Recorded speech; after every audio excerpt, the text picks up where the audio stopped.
이 더러운 옷이나 들고 사라져! 갑자기 점퍼를 내 얼굴에 던진 사람은 치매 환자라던 시어머니였습니다.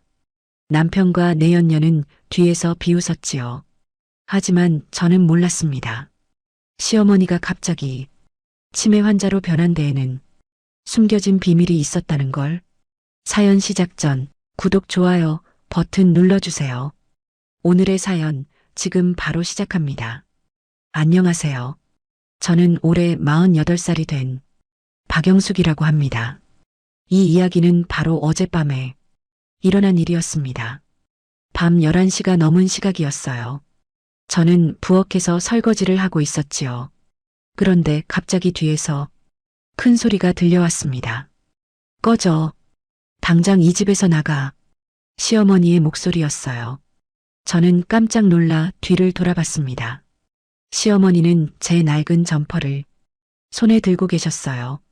그 점퍼는 제가 겨울마다 입던 유일한 외투였습니다. 시어머니는 그 점퍼를 제 얼굴에 힘껏 던지셨어요. 이 냄새나는 옷이나 들고 사라져. 내가 이 집에 있으니까 우리 집안이 더러워진다고. 저는 너무 놀라서 말도 못했습니다. 시어머니는 지난 3년 동안 치매를 앓고 계셨거든요. 가끔 헛소리를 하시긴 했지만 이렇게 명확하게 욕을 하신 적은 한 번도 없었어요. 그때 거실에서 남편의 목소리가 들렸습니다. 어머니 말씀이 맞아. 당신 좀 나가 있어. 어머니가 진정하실 때까지 남편 태주는 소파에 앉아 팔짱을 낀 채 저를 쳐다봤습니다. 그 옆에는 여자가 하나 앉아 있었어요. 남편의 회사 후배라던 김지연. 지난 6개월 동안 우리 집에 들락날락하던 그 여자였습니다. 지연은 웃으면서 말했어요. 언니, 어머님 말씀 들었죠? 좀 나가 계세요. 저희가 어머님 모실게요. 저는 그 말을 듣고 온몸이 얼어붙는 기분이었습니다. 남편과 저 여자는 이미 한패가 된 것 같았어요. 시어머니는 계속 소리를 지르셨습니다. 나가. 당장 나가란 말이야. 내 얼굴도 보기 싫어. 저는 떨리는 손으로 바닥에 떨어진 점퍼를 주웠습니다. 그리고 현관으로 걸어갔어요. 남편은 일어나지도 않았습니다. 지연은 낄낄거리며 웃기만 했지요. 문을 나서는 순간 등 뒤에서 남편의 목소리가 들렸어요. 며칠 있다 연락할게. 지금은 좀 조용히 있어. 문이 쾅 하고 닫혔습니다. 저는 찬바람이 부는 복도에 덩그러니 서 있었어요. 손에는 낡은 점퍼 하나. 그게 전부였습니다. 밖은 영하 5도의 추운 날씨였어요. 저는 점퍼를 걸치고 계단을 내려갔습니다. 갈 곳은 하나뿐이었어요. 아파트 단지 뒤쪽에 있는 공사장 컨테이너였습니다. 그곳은 예전에 제가 청소 일을 하면서 잠깐 쉬던 곳이었어요. 지금은 공사가 중단돼서 아무도 없었지요. 컨테이너 문을 열고 들어갔습니다. 안은 어둡고 차가웠어요. 저는 구석에 쌓인 종이박스 위에 앉았습니다. 그리고 점퍼를 꽉 껴안았어요. 눈물이 났습니다. 결혼한 지 25년. 저는 이 집안을 위해 모든 걸 바쳤습니다. 시부모님을 모시고 남편 뒷바라지를 하고 아이도 키웠어요. 하지만 남편은 2년 전부터 저를 멀리하기 시작했습니다. 회사에 후배가 들어왔다면서 집에 데려온 게 지연이었어요. 처음엔 일 때문이라고 했습니다. 하지만 점점 자주 오더니 이제는 아예 우리 집에서 밥까지 먹고 가는 사이가 됐지요. 시어머니는 3년 전 치매 진단을 받으셨습니다. 처음엔 기억을 잘 못하시는 정도였어요. 그런데 최근 들어 증상이 심해지셨지요. 말도 잘 안 통하고 가끔 이상한 행동을 하셨습니다. 그런데 오늘 밤 시어머니의 모습은 뭔가 달랐어요. 치매 환자처럼 흐릿한 게 아니라 너무 명확하게 저를 내쫓으셨거든요. 목소리도 눈빛도 행동도 전부 또렷했습니다. 저는 점퍼를 만지작거리며 생각에 잠겼어요. 왜 하필 오늘? 왜 하필 이 점퍼를 던지셨을까? 점퍼는 낡았지만 제게는 소중한 옷이었습니다. 시어머니가 5년 전 제 생일에 사주신 거였거든요. 그때만 해도 시어머니는 저를 친딸처럼 아껴주셨어요. 그런 시어머니가 오늘은 그 점퍼를 제 얼굴에 던지셨습니다. 게다가 남편과 지연은 아무렇지도 않게 웃고 있었어요. 뭔가 이상했습니다. 모든 게 너무 계획적으로 느껴졌어요. 저는 추운 컨테이너 안에서 점퍼를 꽉 껴안고 웅크렸습니다. 내일 아침이 되면 남편한테 연락이 올까요? 아니면 그냥 이대로 버려지는 걸까요? 그 순간 제 머릿속에 한 가지 의문이 떠올랐습니다. 시어머니의 치매가 정말 진짜일까? 밤새 잠을 이루지 못했습니다. 컨테이너 안은 너무 추웠고 바람 소리가 무섭게 들렸어요. 저는 점퍼를 뒤집어 쓰고 종이박스에 기댄 채 앉아 있었습니다. 그러다 문득 지난 몇 달간의 일들이 하나씩 떠오르기 시작했어요. 시어머니의 행동 말입니다. 처음 치매 진단을 받으셨을 때는 정말 가벼운 증상이었어요. 방금 한 말을 까먹으신다거나 오늘이 무슨 요일인지 헷갈려 하시는 정도였지요. 그런데 6개월 전부터 갑자기 증상이 심해지셨습니다. 마침 그때가 지연이 우리 집에 드나들기 시작한 시기였어요. 이상한 건 그때부터였습니다. 어느 날 저녁이었어요. 지연이 저녁 식사를 하러 왔을 때 시어머니가 갑자기 밥그릇을 식탁에 확 내리치셨습니다. 여기가 어디야? 난 밥 안 먹어. 그러면서 방으로 들어가셨지요. 남편은 당황한 표정으로 저를 쳐다봤어요. 어머니가 요즘 왜 저러시지? 치매가 심해진 것 같아. 저는 그때 이상하다고 느꼈습니다. 시어머니는 분명 아침까지만 해도 멀쩡하셨거든요. 저랑 같이 김장김치도 담그시고 손주 이야기도 하셨어요. 그런데 지연이 오니까 갑자기 치매 환자처럼 행동하셨습니다. 그 후로도 비슷한 일이 많았어요. 지연이 집에 올 때마다 시어머니는 이상한 행동을 하셨습니다. 방에서 큰 소리로 노래를 부르신다거나 갑자기 현관문을 열고 나가시려고 한다거나 심지어 바닥에 주저앉아 우시기도 하셨어요. 그럴 때마다 남편은 말했습니다. 어머니 상태가 심각해. 요양원을 알아봐야 할 것 같아. 하지만 이상했습니다. 지연이 없을 때는 시어머니가 멀쩡하셨거든요. 저랑 단둘이 있을 때는 말도 또박또박 하시고 행동도 정상이셨어요. 한 번은 제가 조심스럽게 물어봤습니다. 어머니, 괜찮으세요? 요즘 좀 힘드신 것 같아서요. 그러자 시어머니는 제 손을 꼭 잡으시며 말씀하셨어요. 영수가 나는 괜찮아. 너만 조심해라. 그때는 무슨 말씀인지 몰랐습니다. 그냥 치매 증상이려니 했어요. 하지만 지금 생각해보니 그 말에 뭔가 의미가 있었던 것 같아요. 저는 컨테이너 안에서 떠오르는 기억들을 정리했습니다. 지난달에도 이상한 일이 있었어요. 그날은 남편 생일이었습니다. 지연도 당연히 우리 집에 왔지요. 케이크를 자르고 있을 때였어요. 시어머니가 갑자기 소리쳤습니다. 불이야, 불이야. 하지만 아무데도 불이 없었어요. 남편과 지연은 당황했고 저는 시어머니를 진정시키느라 정신이 없었습니다. 그런데 그날 밤 시어머니 방에서 이상한 소리가 났어요. 저는 살짝 문을 열어봤습니다. 시어머니는 서랍을 뒤지고 계셨어요. 움직임이 너무 또렷했습니다. 치매 환자의 움직임이 아니었어요. 뭔가를 찾으시는 것 같았습니다. 저는 조용히 문을 닫았지요. 그리고 일주일 전의 일도 떠올랐습니다. 그날 저녁 남편과 지연이 거실에서 조용히 대화하고 있었어요. 저는 부엌에서 설거지를 하면서 그들의 대화를 우연히 들었습니다. 어머니 요양원 문제 어떻게 할 거야? 지연이 물었습니다. 남편이 대답했어요. 곧 정리될 거야. 어머니 상태가 이렇게 심하면 영숙이도 동의할 수밖에 없어. 그 말을 듣는 순간 제 손이 멈췄습니다. 정리될 거라니? 무슨 뜻이었을까요?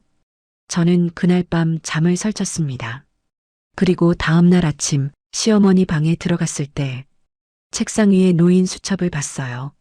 거기엔 시어머니의 글씨로 이렇게 적혀 있었습니다. 연기 계속하기. 영숙이 지켜야 함. 저는 그 글을 보고 소름이 돋았어요. 하지만 그때는 무슨 의미인지 정확히 알 수 없었습니다. 그냥 치매로 인한 창난이라고 생각했지요. 지금 이 순간 컨테이너 안에 앉아서 모든 기억을 되짚어 보니 확신이 들었습니다. 시어머니는 치매가 아니었어요. 아니, 정확히는 치매인 척 연기를 하고 계셨던 겁니다. 왜일까요? 왜 시어머니는 치매 환자처럼 행동하셨을까요? 그리고 왜 저를 지켜야 한다고 쓰셨던 걸까요? 저는 떨리는 손으로 점퍼를 다시 껴안았습니다. 그리고 문득 이런 생각이 들었어요. 어쩌면 시어머니는 저를 보호하려고 일부러 그러셨던 건 아닐까? 하지만 누구로부터, 무엇으로부터 저를 지키려고 그런 연기를 하신 걸까요? 추운 새벽 공기 속에서 저는 점퍼를 꽉 껴안았습니다. 그 순간 점퍼 안쪽에서 뭔가 이상한 감촉이 느껴졌어요. 뭔가 있었습니다. 점퍼 안감 속에 무언가가 숨겨져 있었던 겁니다.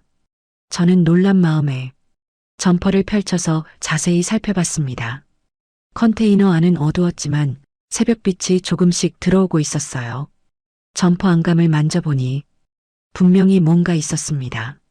안감 한쪽이 두툼하게 부풀어 있었어요. 저는 손가락으로 조심스럽게 그 부분을 눌러봤습니다. 딱딱한 게 만져졌어요. 종이 같았습니다. 심장이 빠르게 뛰기 시작했어요.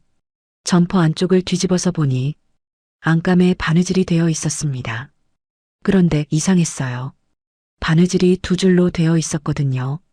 바깥쪽 바느질은 깔끔했지만 안쪽 바느질은 조금 엉성했습니다. 마치 나중에 누가 급하게 덧댄 것 같았어요. 저는 떨리는 손으로 그 바느질 부분을 뜯기 시작했습니다. 실이 하나씩 풀리기 시작했어요.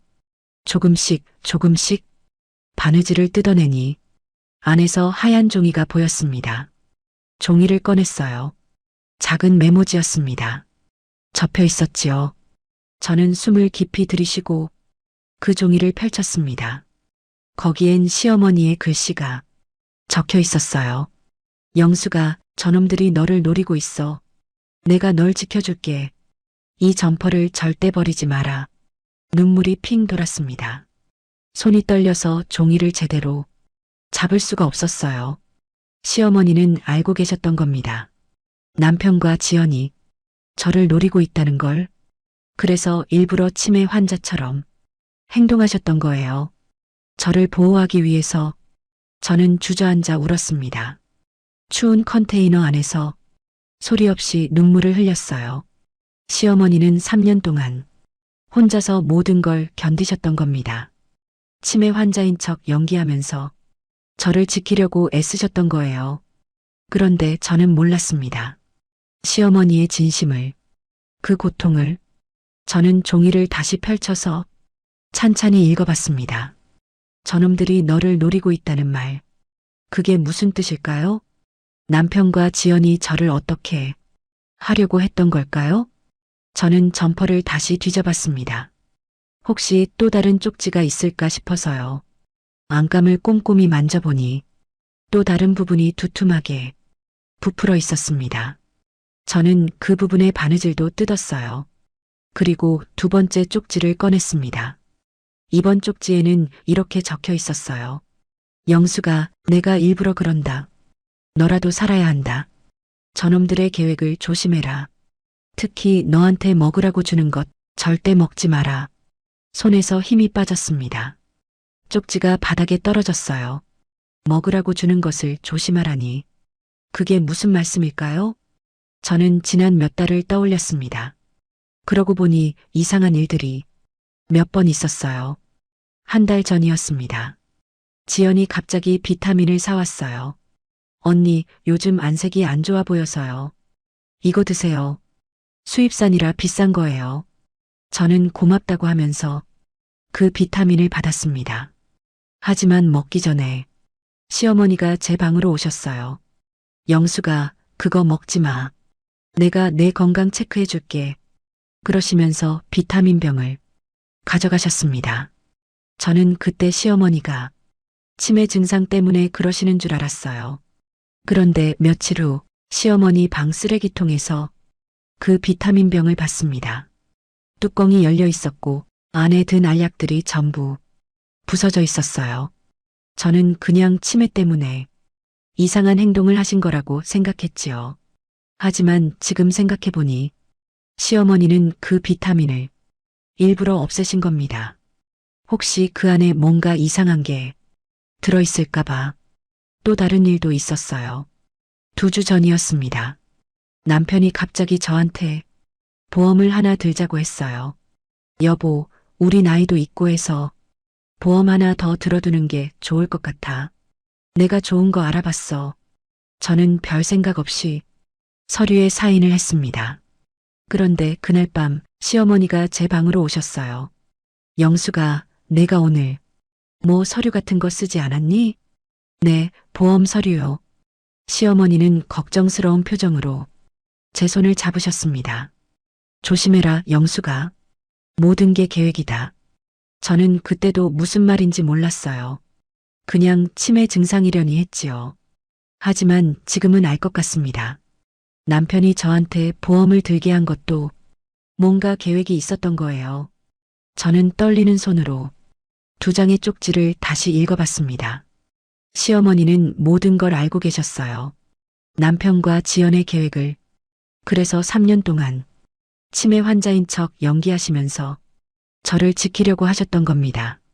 그런데 어젯밤 왜 갑자기 저를 내쫓으신 걸까요? 왜 점퍼를 제 얼굴에 던지신 거죠? 저는 다시 점퍼를 뒤졌습니다.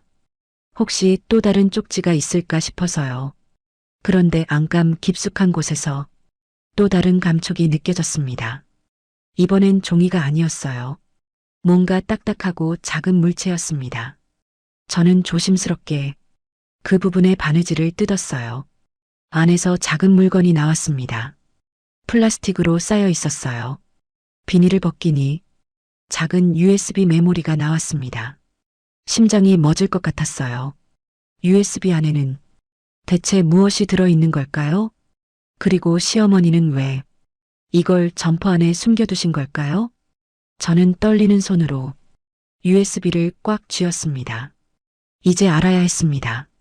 남편과 지연이 대체 무슨 계획을 세웠던 건지, 그리고 시어머니는 왜 이렇게까지 하시면서 저를 지키려 하셨는지. 새벽빛이 점점 밝아지고 있었어요. 저는 USB를 주머니에 넣고 컨테이너 밖으로 나왔습니다. 이제 진실을 확인할 시간이었습니다. 새벽 6시가 조금 넘은 시각이었어요. 저는 근처 24시간 PC방으로 향했습니다. 주머니 속 USB가 손에 쥐어질 때마다 심장이 두근거렸어요. PC방 문을 열고 들어갔습니다. 아르바이트생이 졸린 눈으로 저를 쳐다봤어요. 2시간 주세요. 저는 떨리는 목소리로 말했습니다. 구석자리에 앉아서 컴퓨터를 켰어요. USB를 꺼내 컴퓨터에 꽂았습니다. 손이 너무 떨려서 2번이나 빗나갔어요. 3번째에야 제대로 꽂혔습니다. 화면에 폴더가 하나 떴어요. 폴더 이름은 이렇게 적혀 있었습니다. 영수가 꼭 봐라. 저는 숨을 깊이 들이쉬고 폴더를 클릭했습니다. 안에는 파일이 3개 있었어요. 녹음 파일 2개와 사진 파일 하나였습니다. 첫 번째 녹음 파일을 재생했습니다. 처음엔 잡음만 들렸어요. 그러다 남편의 목소리가 들렸습니다.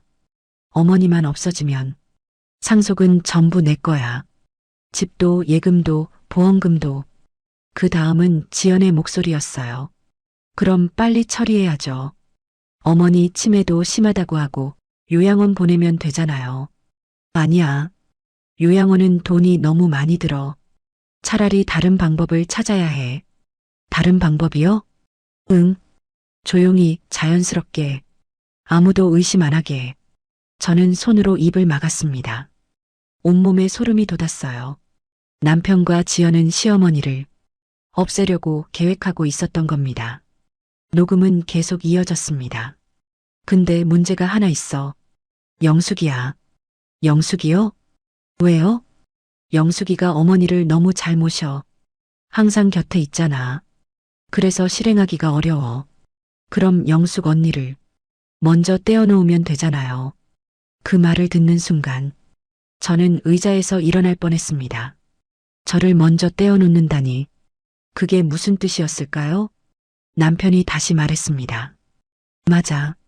영숙이를 먼저 집에서 내보내야 해. 그래야 어머니한테 접근할 수 있어. 어떻게요? 간단하지. 영숙이랑 어머니 사이를 틀어지게 만들면 돼. 어머니가 영숙이를 싫어하게 만들고 영숙이가 스스로 나가게 만드는 거야. 녹음이 거기서 끊겼습니다. 저는 멍하니 화면을 쳐다봤어요. 눈물이 주르르 흘러내렸습니다. 어젯밤 일이 이해가 됐습니다. 시어머니가 저를 내쫓은 건 남편의 계획을 알고 계셨기 때문이에요. 저를 집에서 떼어놓으려는 남편의 계획을. 그래서 시어머니는 일부러 저를 먼저 내쫓으신 겁니다. 남편이 계획을 실행하기 전에 시어머니는 저를 지키려고 스스로 악역을 선택하셨던 거예요. 저는 두 번째 녹음 파일을 재생했습니다.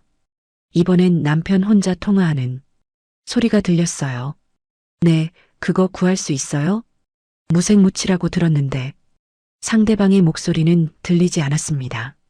남편만 말하고 있었어요. 얼마 정도 넣으면 되나요? 한 달 정도면 충분하다고요? 침묵.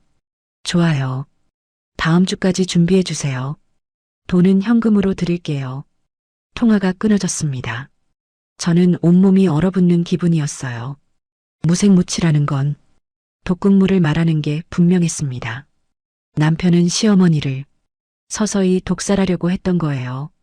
그것도 한 달에 걸쳐서 아무도 의심하지 못하게. 세 번째 파일은 사진이었습니다. 사진을 열어보니 서류 사진이 여러 장 있었어요. 첫 번째는 보험 서류였습니다. 제가 2주 전에 서명했던 바로 그 서류. 자세히 보니 보험금 수령인이 남편으로 되어 있었어요. 보험 금액은 3억 원. 두 번째 사진은 시어머니의 보험 서류였습니다. 수령인 역시 남편. 금액은 5억 원이었어요. 세 번째 사진은 은행 통장 사본이었어요. 시어머니 명의의 통장이었습니다. 잔액이 4억 원이 넘었어요. 네 번째 사진은 부동산 서류였습니다. 우리가 살고 있는 아파트와 시골에 있는 땅 문서였어요. 모두 합치면 10억 원이 넘는 재산. 마지막 사진은 메모였습니다. 남편의 글씨였어요. 순서 1. 영숙 내보내기. 2.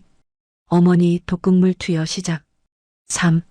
한 달 후 사망 처리. 4. 치매로 인한 자연사로 위장. 5. 재산 정리. 저는 화면을 보면서 숨을 쉴 수가 없었습니다. 남편은 모든 걸 계획했던 겁니다. 저를 내쫓고 시어머니를 독살하고 모든 재산을 차지하려고, 그리고 지연과 함께 새로운 삶을 시작하려고. 저는 주먹으로 책상을 쳤습니다. 옆자리 사람이 놀라서 쳐다봤어요. 하지만 신경 쓸 겨를이 없었습니다. 시어머니는 이 모든 걸 알고 계셨던 거예요. 그래서 3년 동안 치매 환자인 척 연기하시면서 시간을 버셨던 겁니다. 남편의 계획을 방해하기 위해서, 저를 지키기 위해서. 그리고 어젯밤 남편이 저를 내쫓으려고 하자 시어머니가 먼저 움직이신 겁니다. 저한테 점퍼를 던지시면서 이 증거들을 쥐어주신 거예요. 저는 USB를 빼서 주머니에 넣었습니다. 손이 떨렸지만 정신을 차려야 했어요. 이제 알았습니다. 남편과 지연의 계획을, 시어머니의 희생을. 하지만 문제가 있었습니다. 시어머니는 지금 어떻게 되신 걸까요? 제가 집을 나온 후 남편은 바로 계획을 실행했을까요? 저는 급하게 PC방을 나왔습니다. 집으로 전화를 걸었어요. 여보세요? 남편의 목소리였습니다. 평소처럼 차갑고 무뚝뚝했어요. 나야. 어머니는 어떠세요? 잠깐 침묵이 흘렀습니다. 그리고 남편이 말했어요. 어머니는 지금 주무시고 계셔. 너는 언제 돌아올 건데? 목소리가 너무 평온했습니다. 마치 아무 일도 없었던 것처럼. 그게 오히려 더 무서웠어요. 저는 전화를 끊었습니다. 그리고 다시 컨테이너로 달려갔어요. 점퍼를 들고 다시 안감을 뒤졌습니다. 혹시 또 다른 쪽지가 있을까 싶어서. 그리고 마지막 쪽지를 발견했습니다. 가장 깊숙한 곳에 숨겨져 있었어요. 쪽지를 펼쳤습니다. 시어머니의 글씨가 떨리는 필체로 적혀 있었습니다. 영수가 혹시 내가 견디지 못하면 이걸 경찰에 가져가라. 너라도 살아야 한다. 미안하다, 내 딸아. 눈물이 쏟아졌습니다. 시어머니는 이미 알고 계셨어요.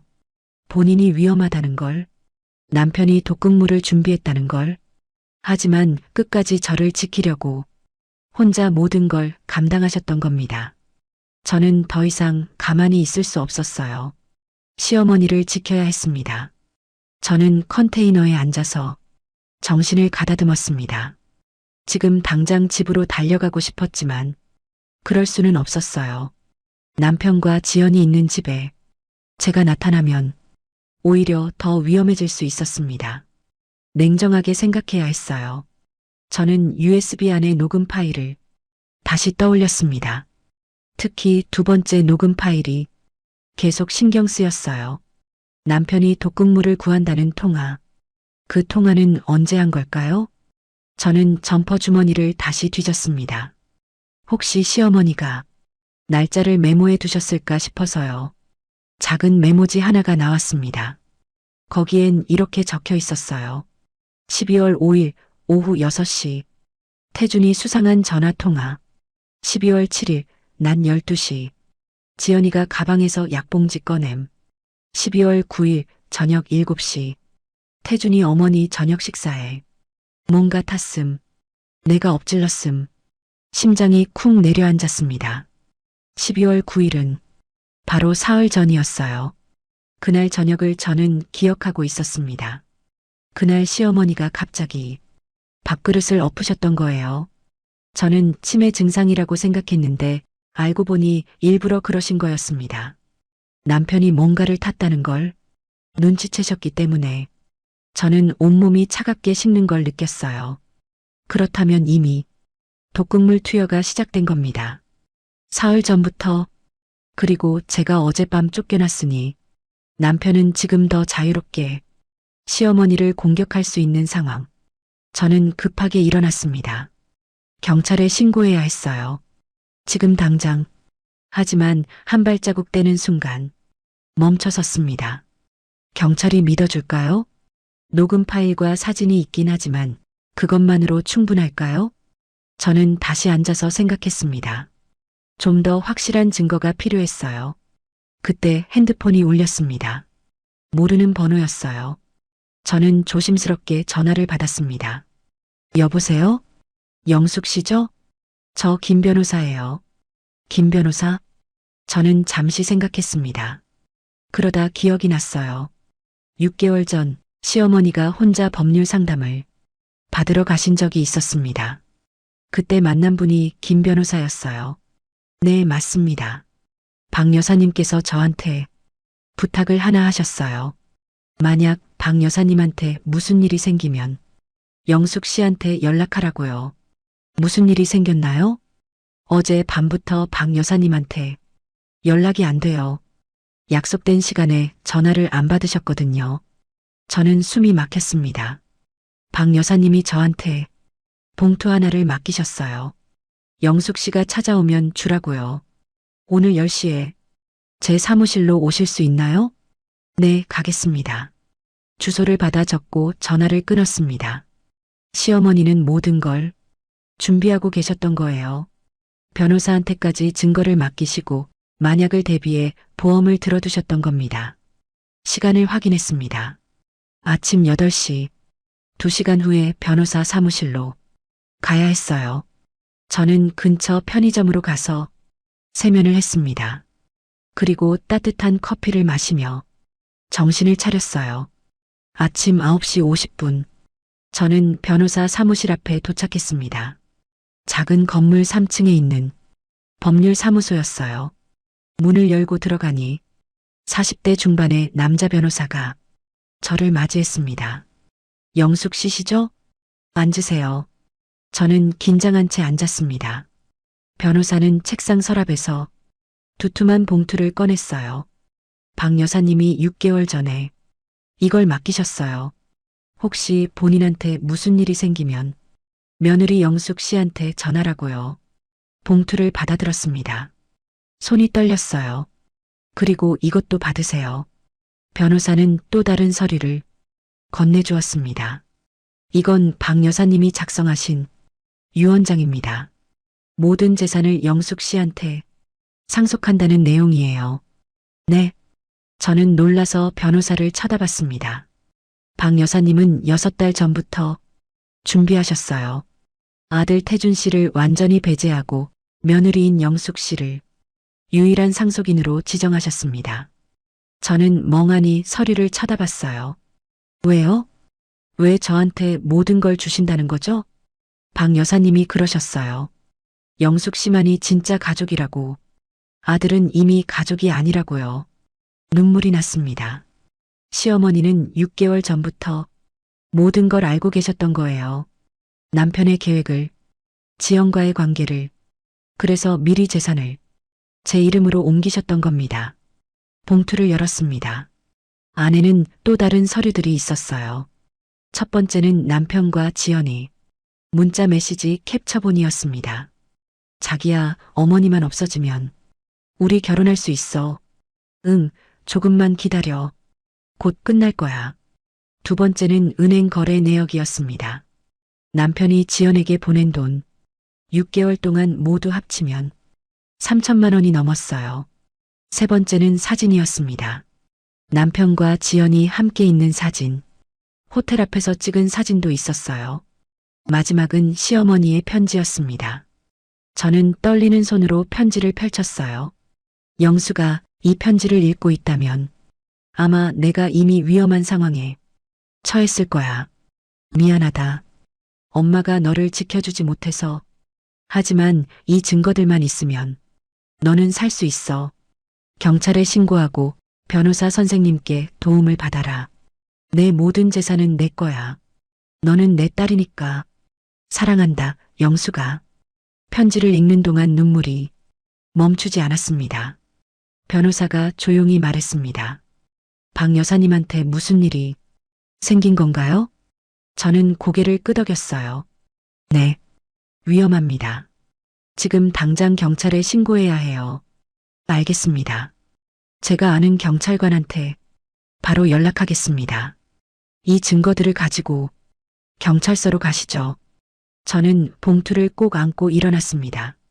이제 시어머니를 구해야 했어요. 더 이상 늦출 수 없었습니다. 변호사와 함께 경찰서로 향하는 동안 저는 생각했습니다. 시어머니는 정말로 절 딸처럼 사랑하셨던 거구나. 그래서 3년 동안 혼자 모든 고통을 견디신 거구나. 저를 지키기 위해서 이제는 제가 시어머니를 지킬 차례였습니다. 경찰서에 도착한 건 오전 11시였습니다. 김 변호사와 함께 형사가로 들어갔어요. 책임 형사는 50대 중반의 강 형사라는 분이었습니다. 인상이 부드러웠어요. 무슨 일로 오셨나요? 저는 떨리는 목소리로 말했습니다. 저희 시어머니가 위험합니다. 남편이 시어머니를 죽이려고 해요. 강 형사는 놀란 표정으로 저를 쳐다봤습니다. 천천히 설명해 주세요. 무슨 일인지. 저는 가져온 모든 증거를 꺼냈습니다. USB, 녹음 파일, 사진들, 시어머니의 쪽지들, 변호사가 보관하던 서류들까지 강 형사는 하나씩 확인하기 시작했어요. USB를 컴퓨터에 꽂고 녹음 파일을 재생했습니다. 어머니만 없어지면 상속은 전부 내 거야. 남편의 목소리가 사무실에 울려 퍼졌어요. 그럼 빨리 처리해야죠. 지연의 목소리도 들렸습니다. 강 형사의 표정이 굳어졌어요. 두 번째 녹음도 들었습니다. 무생무치 독극물 구매 통화. 강 형사는 사진들도 자세히 봤습니다. 보험 서류, 메모, 문자 메시지들, 그리고 시어머니의 쪽지들을 읽었어요. 시어머니가 3년 동안 혼자서 모든 증거를 수집하신 겁니다. 치매 환자인 척 연기하시면서요. 얼마 후 강 형사가 입을 열었습니다. 이건 명백한 살인 예비죠. 게다가 이미 실행 단계에 들어간 것 같습니다. 녹음 파일에 나온 독극물 구매, 그리고 이 메모에 따르면 이미 투여를 시작했다는 거 아닙니까? 저는 급하게 말했어요. 네, 맞아요. 시어머니를 지금 당장 구해야 합니다. 남편이 이미 독극물을 사흘 전부터 투여하기 시작했어요. 제가 집을 나온 이후로는 더 자유롭게 접근할 수 있을 거예요. 알겠습니다. 지금 바로 출동하겠습니다. 이 정도 증거면 영장 없이도 긴급 체포가 가능합니다. 강 형사는 다른 형사 2명을 불렀어요. 그리고 저한테 물었습니다. 집 주소가 어떻게 되나요?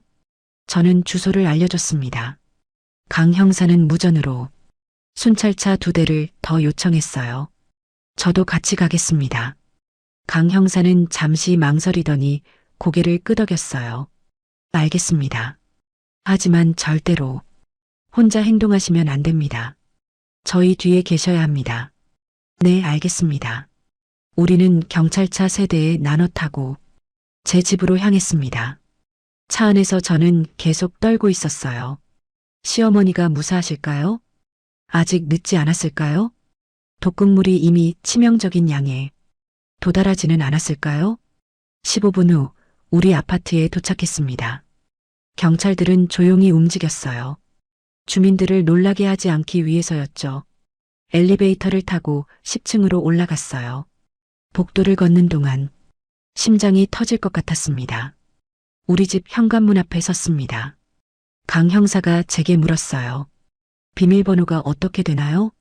저는 떨리는 손으로 비밀번호를 눌렀습니다. 삐삐삐. 문이 열렸어요. 경찰들이 먼저 들어갔습니다. 저는 그 뒤를 따라갔어요.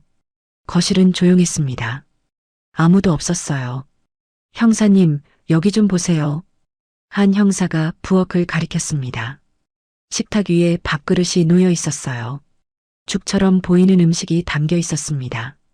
그리고 그 옆에 작은 약봉지가 있었어요. 하얀 가루가 담긴 비닐봉지였습니다. 강 형사는 장갑을 끼고 약봉지를 집어들었어요. 이게 뭐죠? 근처에서 남편의 목소리가 들렸습니다. 누구세요? 남편이 안방에서 나왔어요. 평소처럼 집에서 입던 편한 옷을 입고 있었습니다. 저를 보더니 깜짝 놀란 표정을 지었어요. 영수가, 너 왜 경찰하고 와? 무슨 일이야? 강 형사가 경찰 신분증을 보여주며 말했습니다. 박태준 씨 맞으십니까? 네, 그런데요. 무슨 일인지 설명 좀 해주시죠. 저희는 살인 예비 혐의로 수사 중입니다. 어머님은 어디 계십니까? 남편의 얼굴이 하얗게 질렸어요. 무슨 소리를. 살인 예비라니요? 그때 시어머니 방문이 열렸습니다. 시어머니가 나오셨어요. 얼굴이 창백하셨지만 걸음걸이는 또렷했습니다. 저는 달려가서 시어머니를 안았습니다. 어머니, 괜찮으세요? 영수가. 시어머니는 저를 꼭 안아주셨어요. 그리고 작은 목소리로 속삭이셨습니다. 잘했다, 내 딸아. 내가 구해줬구나. 조금만 늦었으면 위험할 뻔했어. 저는 시어머니 품에서 울었습니다. 강 형사가 남편에게 다가갔어요. 박태준 씨, 설명 좀 하시죠. 식탁 위 이 약봉지는 뭡니까? 남편은 말을 더듬었습니다. 그건 비타민이에요. 어머니 드시라고 준비한. 거짓말 마세요. 우리는 이미 모든 증거를 확보했습니다. 녹음 파일, 문자 메시지, 통화 기록, 독극물 구매 내역까지 당신이 지난 6개월 동안 준비한 모든 계획을 알고 있습니다. 남편의 얼굴이 일그러졌어요. 그때 현관문이 열리는 소리가 났습니다. 지연이 들어왔어요. 장을 본 듯 큰 봉투를 들고 있었습니다. 우리 집에 사람이 가득한 걸 보고 깜짝 놀랐어요. 여기는 왜 이래요? 무슨 일이에요? 또 다른 형사가 지연에게 다가갔습니다. 김지연 씨 맞으십니까? 네. 근데 여기 왜 이렇게 경찰이 많아요? 살인 예비 및 공모 혐의로 동행해 주셔야겠습니다. 뭐라고요? 살인이요? 지연은 남편을 쳐다봤어요. 오빠, 뭐야 이거? 무슨 일이야? 당신이 뭐라도 설명 좀 해봐. 남편은 고개를 떨구고 있었습니다. 아무 말도 하지 못했어요. 강 형사는 두 사람에게 말했습니다. 박태준 씨, 김지연 씨, 두 분 모두 살인 예비 혐의로 체포합니다. 변호인을 선임할 권리가 있으며 진술을 거부할 수 있습니다. 하신 진술은 법정에서 불리한 증거로 사용될 수 있습니다. 경찰이 수갑을 채우려 하자 남편이 갑자기 소리쳤습니다. 잠깐만요. 이건 오해예요. 저는 아무것도 안 했어요. 아직 아무 일도 안 일어났잖아요. 그럼 이 녹음은 뭡니까? 독극물 구매 통화는요? 보험금 수령인 변경은요? 그리고 식탁 위 약봉지는요? 남편은 입을 다물었습니다. 지연이 울면서 소리쳤어요. 저는 몰랐어요. 오빠가 그냥 어머니를 요양원 보내는 줄 알았어요. 전 정말 몰랐다고요. 하지만 녹음에는 당신 목소리도 있습니다. 빨리 처리하자고 한 건 당신 아니었나요? 그리고 이 문자 메시지들은요? 지연도 말문이 막혔습니다. 경찰은 두 사람에게 수갑을 채웠어요. 남편과 지연은 고개를 떨군 채 경찰차로 끌려갔습니다. 거실에는 저와 시어머니 그리고 강 형사만 남았습니다. 강 형사가 말했습니다. 식탁 위 음식과 약봉지는 국과수에 보내서 분석하겠습니다. 그리고 박 여사님은 병원에 가셔서 정밀 검사를 받으셔야 합니다. 혹시 이미 독극물이 투여됐을 수 있으니까요. 시어머니가 고개를 끄덕이셨어요. 알겠습니다. 사실 며칠 전부터 몸이 좀 이상했어요. 하지만 참았습니다. 증거를 모아야 했으니까요. 강 형사는 우리를 쳐다보며 말했습니다. 두 분 정말 대단하십니다. 특히 박 여사님, 3년 동안 치매 환자인 척 연기하면서 증거를 모으셨다니 보통 사람은 절대 못할 일입니다. 시어머니가 쓸쓸하게 웃으셨어요. 내 아들이 이렇게 될 줄은 몰랐어요. 하지만 며느리만은 지켜야 했어요.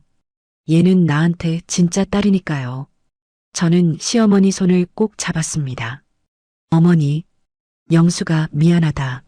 내가 고생 많았지? 아니에요, 어머니. 저야말로 어머니가 혼자 감당하신 게 너무 많으세요. 우리는 서로를 꼭 안았습니다. 3년 동안의 고통이 눈물로 쏟아졌습니다. 하지만 이제 끝이었어요. 악몽 같은 시간은 끝났습니다. 남편과 지연이 경찰에 끌려간 후 저와 시어머니는 병원으로 향했습니다. 강 형사도 함께 따라왔어요. 병원 응급실에 도착하자 의사가 시어머니를 진찰하기 시작했습니다. 어머님, 언제부터 몸이 안 좋으셨어요? 시어머니가 대답하셨습니다. 사흘 전부터요. 속이 메스껍고 어지러웠어요. 머리도 계속 아팠고요.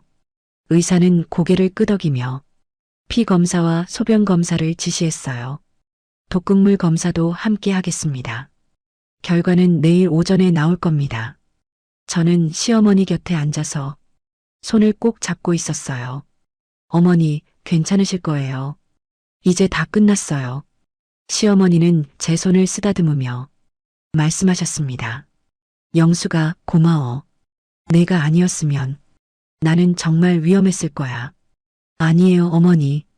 제가 더 빨리 알았어야 했는데 눈물이 또 났습니다. 시어머니는 제 머리를 쓰다듬어 주셨어요. 괜찮아. 우리 이제 안전하잖아. 그때 강 형사가 다가왔습니다. 박 여사님, 식탁 위 약봉지 분석 결과가 방금 나왔습니다. 뭐라고 나왔나요? 비소 성분이 검출됐습니다. 치사량은 아니지만 지속적으로 섭취하면 서서히 장기를 손상시키는 양이었어요. 시어머니가 한숨을 쉬셨습니다. 역시 그랬군요. 그리고 박태준 씨 통화 기록도 확인했습니다. 불법 약물 거래상과 연락한 흔적이 있더군요. 우리가 그쪽도 추적 중입니다. 감사합니다, 형사님. 검사 결과가 나오면 바로 연락드리겠습니다. 그리고 내일 오전에 경찰서로 와주셔야 합니다. 정식 진술을 받아야 하거든요. 알겠습니다. 강 형사가 돌아간 후 저와 시어머니는 병실에 남았습니다. 의사가 하룻밤 입원을 권했거든요. 밤이 되었습니다. 시어머니는 침대에 누워 계셨고 저는 옆 의자에 앉아 있었어요. 영수가 너 집에 가서 쉬어. 나는 괜찮으니까. 아니에요, 어머니. 저는 여기 있을게요. 시어머니는 제 손을 잡으셨습니다. 영수가 미안해. 내가 더 일찍 말했어야 했는데 내가 3년 동안 고생만 했잖아. 저는 고개를 저었어요. 아니에요, 어머니. 어머니가 저를 지켜주셨잖아요. 치매 환자인 척 연기하시면서 얼마나 힘드셨어요. 그래도 시어머니 목소리가 떨렸습니다. 내 아들이 저렇게 될 줄 정말 몰랐어. 어렸을 땐 착한 아이였는데 언제부터 저렇게 변했는지 저는 시어머니를 위로했습니다. 어머니 잘못이 아니에요. 남편이 스스로 선택한 거예요. 시어머니는 눈물을 흘리셨습니다. 영수가 너한테 미안해. 내 아들 때문에 내 인생이 엉망이 됐잖아. 아니에요, 어머니. 저는 어머니가 계셔서 버틸 수 있었어요. 우리는 한참을 울었습니다. 다음 날 아침이었습니다. 검사 결과가 나왔어요. 의사가 진지한 표정으로 말했습니다. 혈액 검사 결과 미량의 비소가 검출됐습니다. 다행히 치명적인 수준은 아니에요. 하지만 계속 섭취했다면 한 달 내로 심각한 상태가 됐을 겁니다. 시어머니는 고개를 끄덕이셨어요. 저는 정말 운이 좋았네요. 의사가 처방전을 끊어주며 말했습니다. 해독제를 처방해 드릴게요. 일주일 정도 드시면 몸에서 완전히 빠져나갈 겁니다. 감사합니다, 선생님. 우리는 병원을 나와 경찰서로 향했습니다. 정식 진술을 하러 가야 했거든요. 경찰서에 도착하니 강 형사가 기다리고 있었습니다. 어머님, 영숙 씨, 이쪽으로 오세요. 우리는 조사실로 들어갔어요. 시어머니가 먼저 진술을 하셨습니다. 3년 동안 있었던 일들을 하나하나 설명하셨어요. 처음 아들의 이상한 행동을 눈치챈 것, 지영과의 관계를 알게 된 것, 독극물 계획을 엿들은 것, 그래서 치매 환자인 척 연기하기 시작한 것, 증거를 모으기 위해 몰래 녹음기를 숨겨둔 것, 점퍼 안에 모든 증거를 숨겨둔 것. 강 형사는 꼼꼼하게 메모했습니다. 박 여사님 정말 대단하십니다. 보통 사람은 절대 못할 일을 하셨어요. 제 차례가 됐습니다. 저도 지난 6개월 동안 있었던 이상한 일들을 말했어요. 비타민을 주면서 먹으라고 했던 지연의 행동, 갑자기 보험을 들게 했던 남편, 시어머니를 요양원에 보내려던 계획. 강 형사가 말했습니다. 두 분의 진술과 증거로 구속영장을 청구하겠습니다. 박태준 씨와 김지연 씨는 살인 예비 및 공모 혐의로 기소될 겁니다. 재판은 언제쯤 열리나요? 한 달 정도 후가 될 것 같습니다. 검찰 조사가 끝나면 바로 재판에 회부될 거예요. 알겠습니다. 진술을 마치고 나오는데 강 형사가 말했습니다. 참, 그리고 박태준 씨가 접견 신청을 했습니다. 어머님을 만나고 싶다고 하던데요. 시어머니는 잠시 망설이시다가 말씀하셨습니다. 만나지 않겠어요. 이제 그 아이는 내 아들이 아니에요. 강 형사는 고개를 끄덕였습니다. 알겠습니다. 거부 의사를 전달하겠습니다. 우리는 경찰서를 나왔어요. 그런데 경찰서 앞에서 낯선 남자가 저희를 기다리고 있었습니다. 기자였어요. 박 여사님, 잠깐만요. 인터뷰 좀 해주시겠습니까? 우리는 당황했습니다. 이 사건이 벌써 언론에 알려진 건가요? 기자는 카메라를 들고 저희에게 다가왔습니다. 박 여사님, 3년 동안 치매 환자인 척 하시면서 아들의 살인 계획을 막으셨다는데 사실입니까? 저희는 말없이 지나치려 했어요. 하지만 기자는 계속 따라왔습니다. 며느리분도 계시네요. 두 분이 어떻게 이 끔찍한 계획을 막아내셨는지 말씀해 주시겠어요? 강 형사가 나와서 기자를 막았습니다. 지금은 인터뷰할 수 없습니다. 수사 중인 사건이니 물러나 주시기 바랍니다. 우리는 서둘러 택시를 타고 그곳을 빠져나왔어요. 차 안에서 시어머니가 말씀하셨습니다. 이제 온 세상이 알게 되겠구나. 우리 집안 망신이 다 났어. 저는 시어머니 손을 잡았습니다. 어머니, 괜찮아요. 어머니는 잘못하신 게 없어요. 오히려 용감하게 싸우신 거예요. 시어머니는 쓸쓸하게 웃으셨습니다. 그래도 내 아들이 저런 짓을 했다는 게 부끄럽구나. 집으로 돌아왔습니다. 경찰이 증거 수집을 마친 후라 다시 들어올 수 있었어요. 하지만 집은 예전 같지 않았습니다. 경찰이 집 안 곳곳을 조사한 흔적이 남아 있었거든요. 저는 청소를 시작했습니다. 시어머니도 함께 도와주셨어요. 영수가 이제 우리 둘이서 새로 시작하는 거야. 네, 어머니. 우리는 묵묵히 집을 정리했습니다. 다음 날 신문에 우리 이야기가 실렸습니다. 3년간 치매 연기로 며느리 구한 시어머니, 아들의 살인 계획 막아내 기사를 읽으며 눈물이 났습니다. 그 후로 일주일이 지났습니다. 검찰 조사가 시작됐어요. 저와 시어머니는 검찰청에 여러 번 출석했습니다. 검사는 꼼꼼하게 증거를 검토했어요. 녹음 파일, 문자 메시지, 통화 기록, 독극물 구매 내역, 병원 검사 결과까지 모든 증거가 남편과 지연이 범죄를 명확히 입증했습니다. 검사가 말했습니다. 이 정도 증거면 살인 예비죄로 충분히 유죄 판결을 받을 겁니다. 징역 5년 이상은 확실할 것 같습니다. 그리고 한 달 후 드디어 재판 날이 왔습니다. 우리는 법정에 섰어요. 방청석에는 기자들과 시민들이 가득 앉아 있었습니다. 피고인석에는 남편과 지연이 수갑을 찬 채 앉아 있었어요. 남편은 몹시 야윈 모습이었습니다. 지연은 계속 고개를 떨구고 있었어요. 판사가 입장했습니다. 재판을 시작하겠습니다. 검사가 일어서서 기소 내용을 낭독했습니다. 피고인 박태준과 김지연은 피고인 박태준의 모친인 박순자 씨를 살해할 목적으로 독극물을 구매하고 이를 음식에 투여한 혐의로 기소되었습니다. 검사는 증거를 하나씩 제시했어요. 녹음 파일이 법정에 울려 퍼졌습니다. 어머니만 없어지면 상속은 전부 내 거야. 남편의 목소리였어요. 방청석에서 웅성거리는 소리가 났습니다. 문자 메시지도 화면에 떴어요. 자기야, 어머니만 없어지면 우리 결혼할 수 있어. 지연이 보낸 문자였습니다. 독극물 구매 통화 녹음도 재생됐어요. 무색무취라고 들었는데 얼마 정도 넣으면 되나요? 방청석에서 탄식 소리가 흘러나왔어요. 판사가 남편에게 물었습니다. 피고인 할 말 있습니까? 남편은 고개를 들었습니다. 눈이 충혈돼 있었어요. 죄송합니다. 제가 잘못했습니다. 판사가 다시 물었습니다. 왜 그런 계획을 세웠습니까? 남편은 잠시 침묵하다가 말했어요. 돈 때문이었습니다.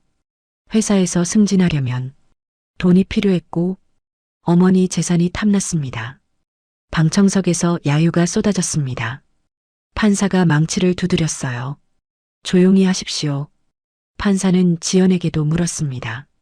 피고인 김지연, 당신은 왜 공모했습니까? 지연이 떨리는 목소리로 대답했어요. 박태준 씨를 사랑했습니다. 그 사람과 결혼하고 싶었어요. 그래서 더 이상 말을 잇지 못했습니다. 판사가 시어머니를 불렀어요. 증인 박순자 씨, 증언석으로 나오십시오. 시어머니가 천천히 일어나 증언석으로 걸어가셨습니다. 박순자 씨, 3년 동안 치매 환자인 척 연기하셨다고요? 네, 그렇습니다. 왜 그렇게 하셨습니까? 며느리를 지키기 위해서였습니다. 처음엔 아들이 며느리를 해치려는 줄 알았거든요. 그래서 시간을 벌려고 치매 환자처럼 행동했습니다. 그러다 계획이 바뀐 걸 아셨다는 거군요. 네. 아들과 그 여자의 대화를 우연히 듣게 됐습니다. 타깃이 저로 바뀐 걸 알았어요. 하지만 저는 계속 연기했습니다. 며느리를 먼저 내보내서 안전하게 하려고요. 시어머니 목소리가 떨렸습니다. 그래서 어젯밤 일부러 며느리에게 모진 말을 하고 점퍼를 던졌습니다. 그 안에 모든 증거를 숨겨뒀거든요. 방청석에서 훌쩍이는 소리가 들렸어요. 판사도 숙연한 표정이었습니다. 대단한 용기셨습니다. 이번엔 제 차례였습니다. 증인 박영숙 씨, 증언석으로 나오십시오. 저는 떨리는 다리로 걸어갔어요. 점퍼를 받았을 때 어떤 생각이 드셨습니까? 처음엔 몰랐습니다. 왜 시어머니가 저를 내쫓으시는지. 하지만 점퍼 안에서 쪽지를 발견하고 모든 걸 알게 됐습니다. 시어머니가 저를 지키려고 모든 걸 감수하신 거라는 걸요. 저는 눈물을 참으며 말을 이었습니다. 시어머니는 3년 동안 혼자서 모든 고통을 견디셨습니다. 치매 환자처럼 행동하시면서 저를 보호하셨어요. 그 은혜를 평생 잊지 못할 겁니다. 판사가 고개를 끄덕였습니다. 증인은 물러가셔도 됩니다. 모든 증인 신문이 끝났습니다. 판사가 최종 변론을 요청했어요. 변호인, 최종 변론하십시오. 남편의 변호사가 일어섰습니다. 피고인들은 깊이 반성하고 있습니다. 실제로 살인이 이루어지지는 않았으므로 선처를 부탁드립니다. 하지만 검사가 반박했습니다. 실행되지 않은 건 피해자와 가족의 용기 덕분입니다. 피고인들의 계획은 치밀했고 악의적이었습니다. 엄중한 처벌이 필요합니다. 판사가 말했습니다. 판결은 일주일 후에 선고하겠습니다. 오늘 재판은 이것으로 마치겠습니다. 재판이 끝났습니다. 우리는 법정을 나왔어요. 복도에서 강 형사가 기다리고 있었습니다. 수고하셨습니다. 좋은 결과 있을 겁니다. 감사합니다, 형사님. 집으로 돌아오는 길 시어머니가 말씀하셨습니다. 영수가 이제 정말 끝난 것 같구나. 네, 어머니. 이제 우리만의 새로운 시작이에요. 일주일 후 판결이 내려졌습니다. 판결 선고일이 다가왔습니다. 다시 법정에 서는 날이었어요. 아침부터 비가 내리고 있었습니다. 저와 시어머니는 검은 옷을 입고 법원으로 향했어요. 법정에는 지난번보다 더 많은 사람들이 모여 있었습니다. 이 사건이 언론에 크게 보도되면서 시민들의 관심이 높아졌거든요.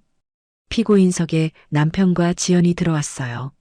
두 사람 모두 초췌한 모습이었습니다. 남편은 저를 쳐다봤어요. 눈빛에 후회가 가득했습니다. 하지만 저는 고개를 돌렸어요. 판사가 입장했습니다. 모두 기립하십시오. 방청석의 모든 사람이 일어섰어요. 판사가 자리에 앉으며 말했습니다. 피고인 박태준, 김지연, 앞으로 나오십시오. 두 사람이 떨리는 다리로 판사 앞에 섰습니다. 판사가 판결문을 펼쳤어요. 이번 사건은 매우 중대하고 악질적인 범죄입니다. 피고인들은 금전적 이익을 위해 살인을 계획했고 실제로 독극물을 구매하여 피해자에게 투여했습니다. 방청석이 조용해졌습니다. 다행히 피해자의 용기와 며느리의 신속한 대응으로 살인은 미수에 그쳤으나 그 계획의 치밀함과 악의성은 결코 가볍게 볼 수 없습니다. 판사는 남편을 쳐다봤어요. 특히 피고인 박태준은 자신을 낳아준 어머니를 금전적 이익을 위해 죽이려 했습니다. 이는 인륜을 저버린 행위로 엄중한 처벌이 필요합니다. 남편은 고개를 떨구었습니다. 피고인 김지연 역시 이 범죄에 적극 가담하여 공모한 책임이 큽니다. 지연도 눈물을 흘리고 있었어요. 판사가 판결문을 낭독하기 시작했습니다. 피고인 박태준에게 살인 예비 및 존속살인 미수죄로 징역 7년을 선고합니다. 방청석에서 웅성거림이 일었어요. 피고인 김지연에게 살인 예비 공모죄로 징역 5년을 선고합니다. 지연이 그 자리에 주저앉았습니다. 또한 피고인들은 피해자에게 각각 위자료 5천만 원씩을 배상하라. 판사가 망치를 두드렸어요. 이상으로 판결을 마칩니다. 재판이 끝났습니다. 남편과 지연은 교도관에게 끌려갔어요. 남편은 끌려가면서 시어머니를 돌아봤습니다. 어머니, 어머니. 하지만 시어머니는 쳐다보지도 않으셨어요. 저는 시어머니 손을 꼭 잡았습니다. 어머니, 이제 정말 끝났어요. 시어머니는 눈물을 훔치며 말씀하셨습니다. 그래, 끝났구나. 이제 우리 새로 시작하자. 우리는 법정을 나왔어요. 복도에서 강 형사가 기다리고 있었습니다. 좋은 판결이 나왔습니다. 두 분 정말 수고 많으셨어요. 감사합니다, 형사님. 덕분에 여기까지 올 수 있었어요. 강 형사는 명함을 건네며 말했어요. 혹시 나중에 도움이 필요하시면 언제든 연락 주세요. 네, 감사합니다. 법원을 나서는데 또 기자들이 몰려왔습니다. 박 여사님, 판결에 대해 어떻게 생각하십니까? 시어머니가 마이크 앞에 섰어요. 정의가 바로 서서 다행입니다. 하지만 한편으로는 슬픕니다. 제 아들이 이렇게 되다니. 어머니, 저는 시어머니 손을 잡았어요. 시어머니는 눈물을 닦으며 말을 이었습니다. 하지만 저는 제 선택을 후회하지 않아요. 며느리를 지킨 것, 정의를 바로 세운 것, 그게 제가 할 수 있는 마지막 어머니로서의 역할이었으니까요. 기자들이 박수를 쳤습니다. 우리는 택시를 타고 집으로 향했어요. 창밖으로 빗물이 흘러내렸습니다. 마치 모든 슬픔을 씻어내는 것 같았어요. 그날 밤 집에서 저녁을 먹었습니다. 오랜만에 둘이서 조용히 밥을 먹는 시간이었어요. 시어머니가 말씀하셨습니다. 영수가, 이제 우리 행복하게 살자. 네, 어머니. 근데 말이야. 시어머니는 잠시 망설이시다가 말을 이었어요. 태준이가 접견 신청을 또 했다는구나. 저는 숟가락을 놓았습니다. 만나실 거예요? 아니, 이젠 그 아이를 내 아들로 생각하지 않기로 했어. 시어머니 목소리가 떨렸습니다. 하지만 가끔은 그래도 궁금하더구나. 어떻게 지내는지. 저는 시어머니를 안아드렸어요. 어머니 마음 알아요. 그래도 아드님이니까요. 시어머니는 제 등을 토닥이셨습니다. 고맙다, 영수가. 내가 있어서 내가 견딜 수 있어. 며칠 후 집에 편지가 왔습니다. 교도소에서 온 편지였어요. 남편이 보낸 거였습니다. 시어머니는 편지를 받아들고 한참을 쳐다보셨어요. 하지만 뜯지는 않으셨습니다. 읽지 않으실 거예요? 읽고 싶지 않구나. 어떤 변명을 늘어놓았을지 뻔하잖아. 시어머니는 편지를 서랍 깊숙이 넣으셨습니다. 언젠가는 읽을 날이 올 거예요. 그럴까? 네. 시간이 지나면요. 시어머니는 쓸쓸하게 웃으셨습니다. 한 달이 지났습니다. 저와 시어머니는 새로운 일상에 적응해 가고 있었어요. 아침마다 함께 공원을 산책했고 오후에는 동네 복지관에서 봉사활동을 했습니다. 시어머니는 치매 환자들을 돕는 자원봉사를 시작하셨어요. 영수가 나는 3년 동안 치매 환자인 척 했잖아. 그러면서 진짜 치매로 고생하시는 분들이 얼마나 힘드실지 알게 됐어. 그분들을 돕고 싶구나. 저도 함께 했습니다. 복지관에서 어르신들을 만나고 이야기를 나누며 웃음을 되찾아갔어요. 그러던 어느 날 복지관 관장님이 저희를 부르셨습니다. 박 여사님, 영숙 씨, 두 분 이야기가 신문에 나고 나서 많은 분들이 관심을 가지시는데요. 혹시 두 분이 강연을 하실 수 있을까요? 강연이요? 네. 가족 문제로 고통받는 분들에게 용기를 주실 수 있을 것 같아서요. 시어머니는 저를 쳐다보셨어요. 어떻게 생각하니, 영수가? 저는 고개를 끄덕였습니다. 좋은 것 같아요, 어머니. 우리 이야기가 누군가에게 도움이 된다면요. 그렇게 우리는 첫 강연을 하게 됐습니다. 작은 강당에 사람들이 모였어요. 30명 정도 됐습니다. 시어머니가 먼저 이야기를 시작하셨어요. 저는 3년 동안 치매 환자인 척 연기했습니다.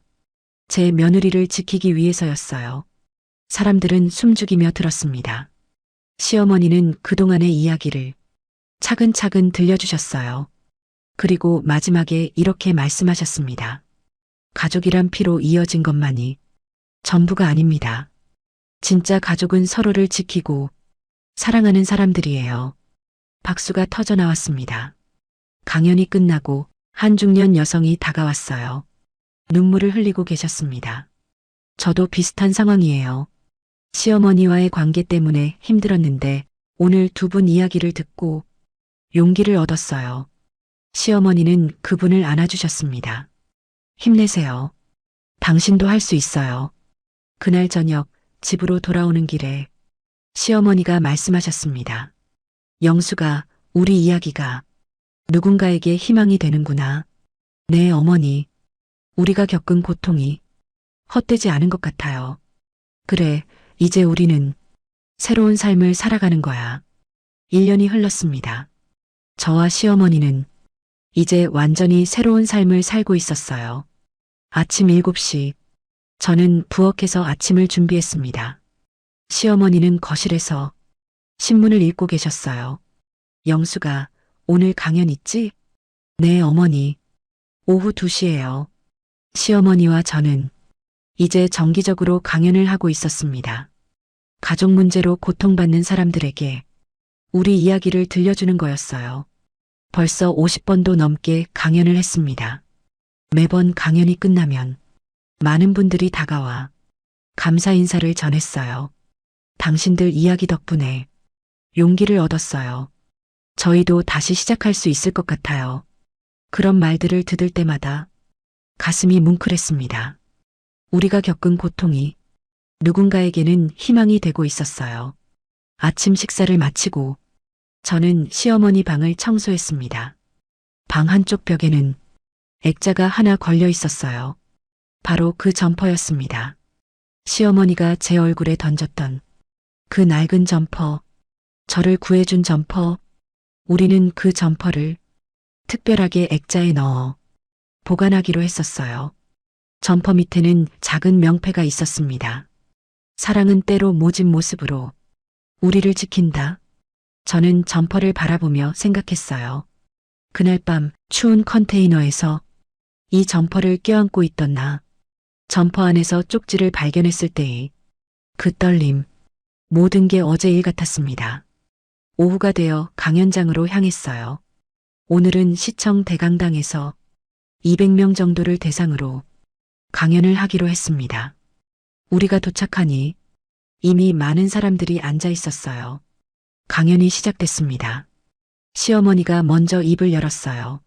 안녕하세요. 저는 박순자입니다. 오늘은 제 며느리 박영숙과 함께 저희 이야기를 들려드리려고 합니다. 시어머니는 차근차근 3년 동안의 이야기를 풀어놓으셨어요. 치매 환자인 척 연기했던 일, 아들의 계획을 알게 된 순간, 며느리를 지키기 위해 모든 증거를 모았던 일, 사람들은 눈물을 흘리며 들었습니다. 제 차례가 됐어요. 저는 점퍼 이야기를 했습니다. 그날 밤 시어머니가 제 얼굴에 점퍼를 던지셨을 때 저는 모든 걸 잃었다고 생각했어요. 하지만 그 점퍼 안에는 시어머니의 사랑이 담겨 있었습니다. 쪽지들, USB, 모든 증거들. 시어머니는 저를 지키기 위해 3년이라는 시간을 혼자 버티셨어요. 저는 그 사랑을 평생 잊지 못할 겁니다. 강연이 끝나고 많은 분들이 다가왔습니다. 한 젊은 여성이 말했어요. 저도 시어머니와의 관계 때문에 힘들었는데 오늘 이야기를 듣고 다시 생각하게 됐어요. 진짜 가족의 의미를요. 한 중년 남성도 눈물을 닦으며 말했습니다. 저는 어머니와의 관계가 좋지 않았어요. 하지만 두 분 이야기를 듣고 부끄러워졌습니다. 오늘 집에 가면 어머니께 전화드려야겠어요. 우리는 그분들을 안아주며 위로했습니다. 저녁이 되어 집으로 돌아왔어요. 거실 소파에 앉아 차를 마시며 이야기를 나눴습니다. 영수가 우리 이야기가 이렇게 많은 사람들에게 도움이 될 줄 몰랐지? 네, 어머니. 저도 놀라워요. 시어머니는 창밖을 바라보며 말씀하셨어요. 태준이가 오늘 또 편지를 보냈더구나. 저는 시어머니를 쳐다봤어요. 읽어보셨어요? 아니, 아직은 마음이 안 가. 괜찮아요, 어머니. 천천히 하세요. 시어머니는 제 손을 잡으셨습니다.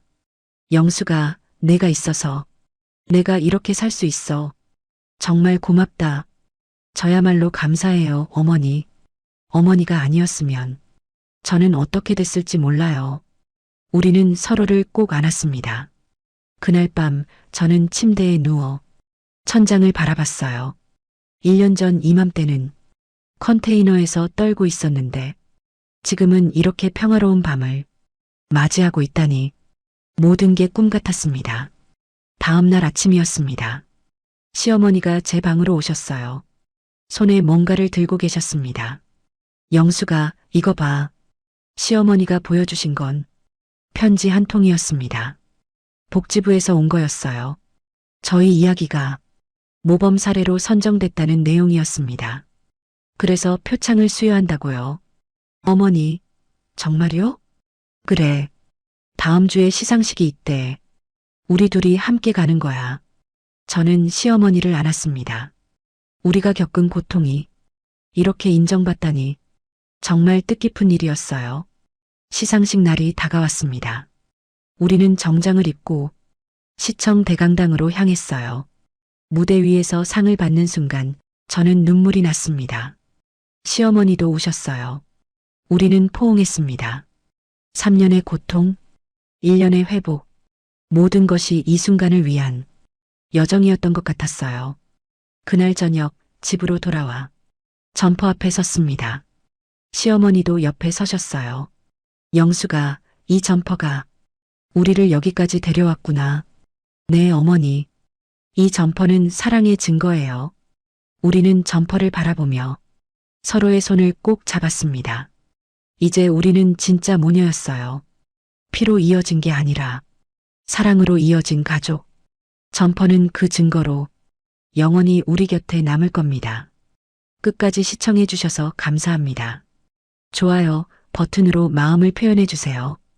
그리고 구독과 알림 설정까지 해주시면 앞으로도 더 감동적이고 재미있는 이야기로 찾아뵙겠습니다. 감사합니다.